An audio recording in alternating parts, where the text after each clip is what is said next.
Welcome to another episode of the Federal Newswire Lunch Hour Podcast with your host, Andrew Langer. Well, hey there, everybody. Welcome to another episode in our special series from the Federal Newswire's Lunch Hour Podcast on the REINS Act, REINS Act in Focus. I'm Andrew Langer, your host. Joining us right now is Ike Brannon. He is a senior fellow with the Jack Kemp Foundation. And Ike, we're going to ask you what the Jack Kemp Foundation is, but let's talk about the REINS Act. Why is it important? Why do we need it? And why do we need it now? So the REINS Act is an attempt to rein in regulatory overreach by executive branch agencies. So the rule would allow Congress to have a vote to approve any so-called major rule issued by one of the regulatory agencies. Well, and what I appreciate about the work that you're doing, I mean, the Jack Kemp Foundation, the work of Jack Kemp, who I met several times while I was working at the Competitive Enterprise Institute, and we were doing some work with him, is the relationship between government policy and economics and the fiscal health of society. Let's talk about this. Let's talk about Jack Kemp's legacy, but in relation to this issue of regulatory costs, your thoughts here. So look, Jack Kemp was all about maximizing economic growth, right? That's the whole organizing principle behind supply side economics. It's not about tax cuts or anything. It's about how do we arrange the federal government so that we maximize economic growth? Because ultimately, increasing growth is what reduces poverty, improves the standard of living, and allow, even for people who want the government to do more things, allows the government to have more resources to do more things, right? If the economy were $5 trillion larger right now, we wouldn't be worried about these budget deficits. Right, and that's exactly right. So we've been talking about with our friends at the Competitive Enterprise Institute and the American Action Forum, who have widely different views of the actual economic costs of regulation, major, obviously. But that's what we need to get at, are these issues, and recognize that regulations have costs. They're designed to change behavior. Talk a little bit about that.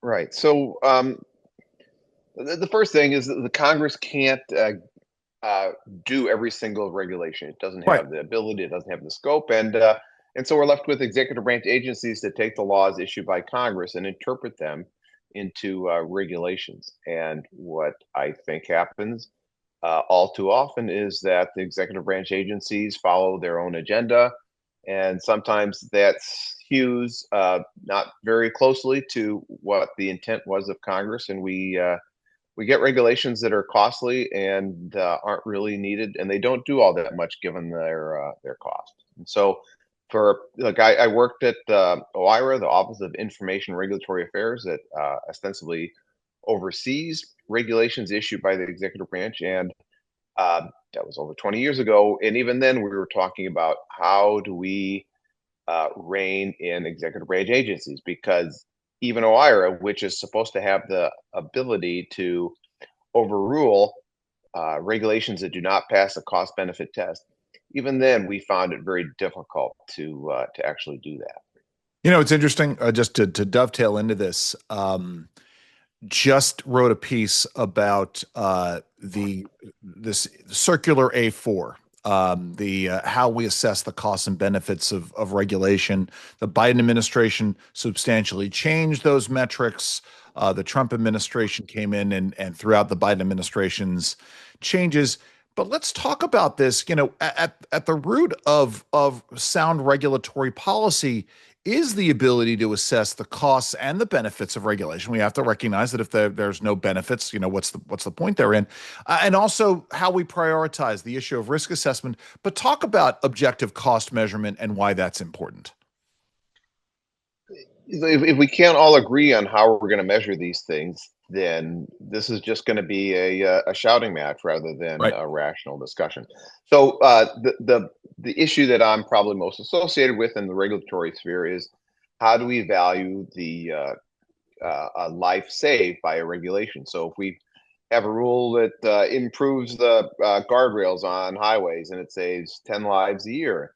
Is it worth it to replace every single guardrail on the nation's highways? Well, if you think every life saved is worth $150 million, then yeah, it might that might make sense. If you think that a life saved is only worth $3 million, then you're not going to do it. And so what you see is that executive branch agencies, all of which are really incentivized to do as much regulatory work as possible, try to put their finger on the scale and make sure that value of a statistical life is worth lots and lots of money. And so when I was at OIRA, my job was to bring reason to this and push back on their attempts to inflate this number. It's interesting because as Wayne Cruz from CEI and I were talking about this, at least with the last iteration of the cost benefit guidelines, it became very clear that the other side of this does not want to address that regulations have any cost. And so we talked about the benefit side, but regulations have a cost. They'll, at least as I explain it, fundamentally the goal of a regulation is to raise the cost of doing the wrong thing so that it costs more to do the wrong thing than it does to do the right thing. We have to have some objective agreement about costs too, don't we? That's exactly right. Yeah. And I think my frustration when I work there is executive branch agencies approach this in wildly different ways, and right. How EPA did this was entirely different than how the Department of Transportation did it. Is it time in the same way as we're talking about the REINS Act, and we'll come back to this in a second. A lot of folks are talking about the Administrative Procedure Act, which is something that I hold dear because it streamlined and normalized the process by which statute becomes regulation and regulations become changed across agencies. For the most part, we know that there are some exceptions. Is it time maybe for some kind of federal legislation on this to make it, across the board? Or is that the goal at the end of the day of Circular A4 and what happens at OMB? Should it remain with OMB? It's a great question, and what I've advocated for I've written several articles on this in Regulation Magazine, which is published by the Cato Institute. Yep. That we should create a separate entity within the executive branch that would do the regulatory analysis. So instead of EPA taking their regulations and telling their economists, hey, do our cost benefit analysis, and damn it, you better make sure that it shows that this is working, to have something akin to a CBO within the executive branch that isn't captured by the particular executive branch agencies and can do these regulatory analysis more objectively.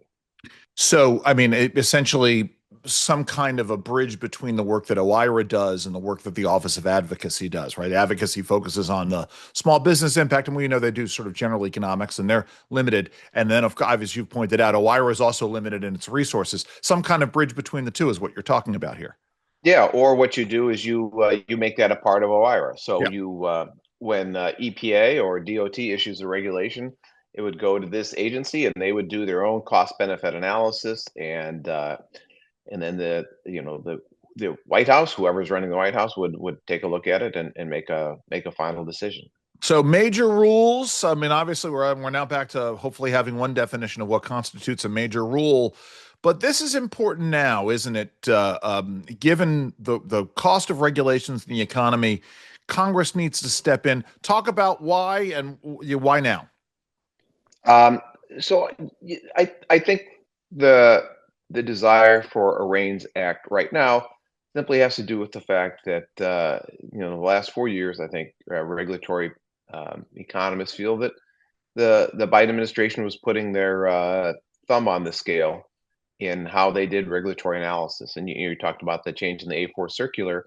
What you saw agencies, one of the things it did is it pushed them to take into account how, in particular, how it affects women and minorities, how it affects climate change. And all right, so now we're not dealing with a strict cost benefit analysis. We're putting some kind of value system in there.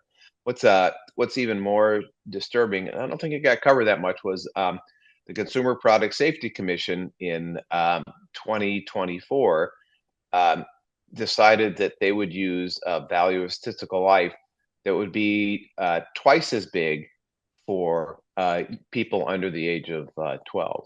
Oh, and I find this disturbing on many levels, because basically there's no economic justification to do this. You can say, oh my gosh, but children's lives are so much valuable for old people. But look, this is all baked into how we do a value of statistical analysis. So basically what the Consumer Product Safety Commission did is they just inserted they used the ruse of of caring and a value judgment to again put their finger on the scale of doing any cost benefit analysis. So look, I'm for making the whole system be more objective. It's really difficult to it's like, I know it's impossible to take politics out of this stuff, but anything we can do to do that would be better. Well, certainly on the cost side. Ike, how do folks find out more about the good work that you're doing?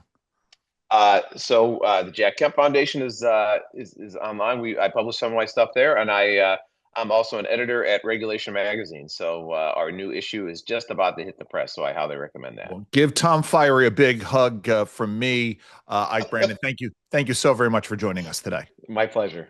This has been yet another episode of part of our special series on the REINS Act, the REINS Act in Focus. I'm Andrew Langer. Enjoy the rest of your lunch.